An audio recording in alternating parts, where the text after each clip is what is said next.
Juan Soto lands with the Mets on a record contract, but we know the Mets will not stop there. Uh, DJ, we've got Francisco Lindor leading off. We've got Juan Soto hitting 2. The Mets are not going to stop with Frankie Montas, Clay Holmes, and Juan Soto as their offseason. So where do they go from here? Yeah, I mean, you look at this team right now, and they're without an ace, right? I mean, Kodai Senga, his perfect version of himself. Maybe he can be that pitcher David Peterson stepped up in 2024 as well. But Sean Manaea is out there in free agency.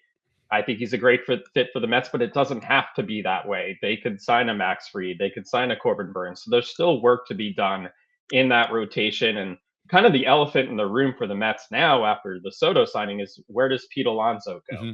Is there a reunion possible with Pete Alonso? And, with Steve Cohen's pocketbooks, you have to say, yes, it's possible, obviously.